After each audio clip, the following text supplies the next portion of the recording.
democracy in a republic really is in trouble as Marjorie Taylor Greene is in a fight for her right to represent the people of Georgia and run for re-election.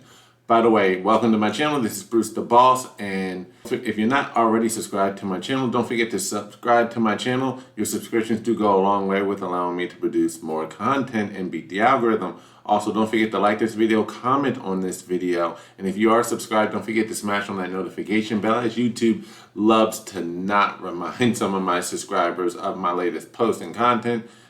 Let's get back into it.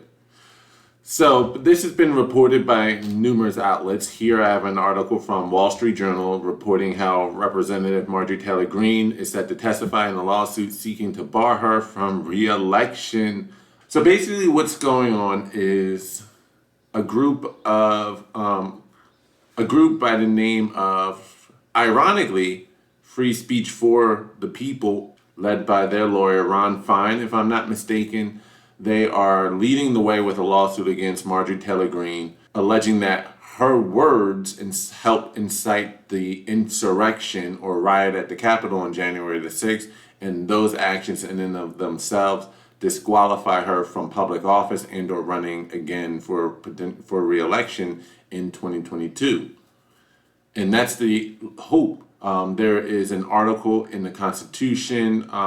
So there's a provision in the U.S. Constitution's 14th Amendment known as the disqualification clause that can prohibit Greene and any other elected official for that matter from holding office if they forego their duty to protect the Republic and fight against the Republic, against the Union. This was a provision put in after the events of the Civil War to prevent another separatist situation. And so they're trying to claim that her words, again, her actions and her position helped incite the riot on the Capitol, which makes her I guess you can say, conspirator and or a primary actor in what transpired. A couple of things to unpack. Now, this is a very dangerous move being made, although this isn't the first time we've seen it done. They tried to do this to President Donald Trump to try to keep him from running again because I believe they're too afraid to run against him once more or don't like the odds of beating him a second time around, especially in light of everything going on, that they dared to impeach him and put the January 6th riot on him to, again, prevent him from ever running from office. Now with Marjorie Taylor Greene, they're trying to pin the January 6th on her to, again, beat her in the courtroom as opposed to allowing her constituents and the voters in Georgia to speak for themselves and denying the voters in Georgia a right to vote for who they want to represent her. Now, I'm not a big Marjorie Taylor Greene fan.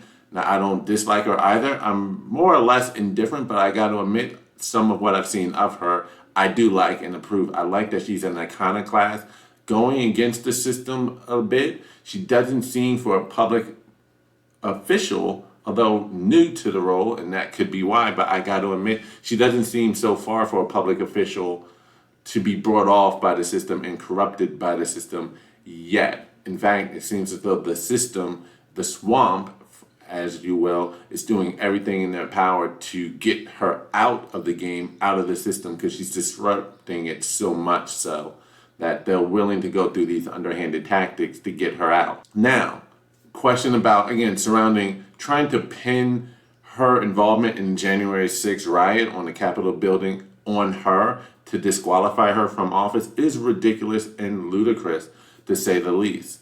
For one thing, Marjorie Taylor Greene held a legit position held by millions of Americans across the country and a strong belief that, you know what, the game was rigged. Or as the Times magazine will say, fortified the election in such a way that it was tilted in favor of Biden. And there's a lot to go with that. A lot of evidence that was not even ever investigated, audited, no forensic audits that were really dug into.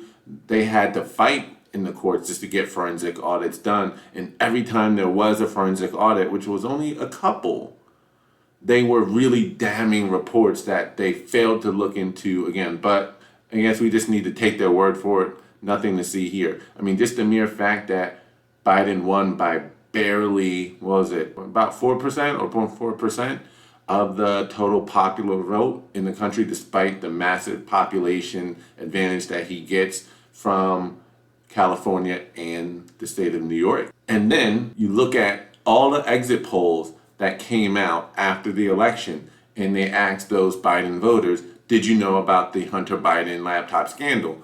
And an overwhelming majority of the voters said no. Then this question was later then asked, or the follow-up question, had you known about that before, would that change your vote, or would that have changed your vote? And a shocking 6% said, yes, it would have changed my vote. Now, if Biden won by about 4% of the total vote, and 6% say that would have switched their vote, that's a 2% swing in favor of Trump, just right there alone. And what we had was a collusion of the media, and especially the mainstream media, to bury that story as much as possible, because Lord knows most people aren't really watching the news.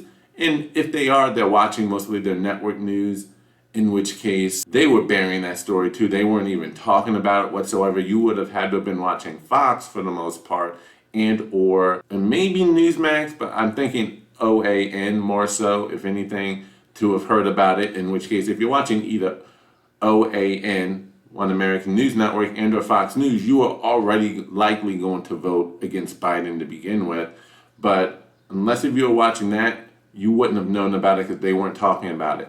Otherwise, most average individuals consume their news, consume information, unfortunately, from social media sites like Facebook and Twitter, in which case both Facebook and Twitter seems to have colluded to make sure that story never got seen the light of day. Facebook actively downplayed, banned, and or deleted those tweets referencing to the New York Post article that exposed the scandal, and then Twitter took it one step further and actually went ahead and not only dismantled the links that were shared to the article, but they also suspended the account of the New York Post itself, a reputable news organization that's been around for I don't know how long.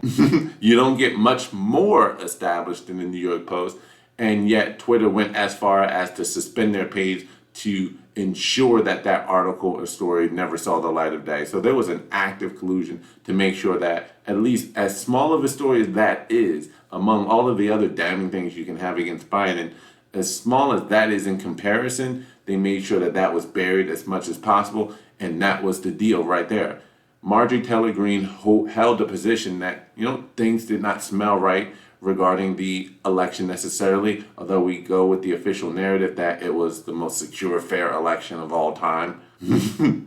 So that is not an opinion that should disqualify an individual or position to disqualify a person from a position of power. Now, in terms of just because that is also the position of many of those who stormed the Capitol, unarmed, mind you, but stormed the Capitol nonetheless, should not make her responsible for their actions.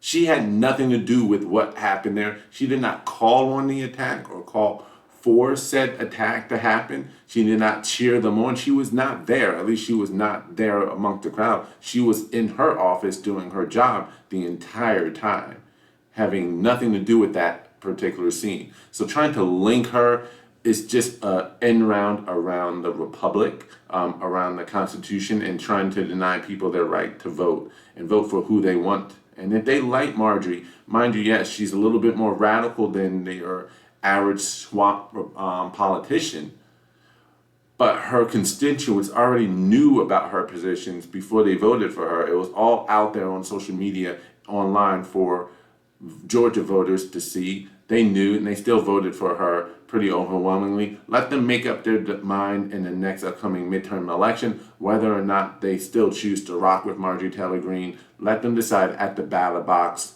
Don't go over this end round trying to remove her from the ballot, not allowing the will and the voice of the people to actually speak. Because if Georgia voters really, really did not like Marjorie and didn't think she should hold public office, they'll vote her out. That simple. But don't take that right away from her constituent, from her district, from the voters, from where she lives in Georgia, from having the right to say, you know what, we don't want her anymore in the primary by voting her out. Let's do it that way. But it's just getting corrupt to see the levels, the new lows that people are willing to go to hold on to power and remove those from positions of power that don't go with the flow or the agenda.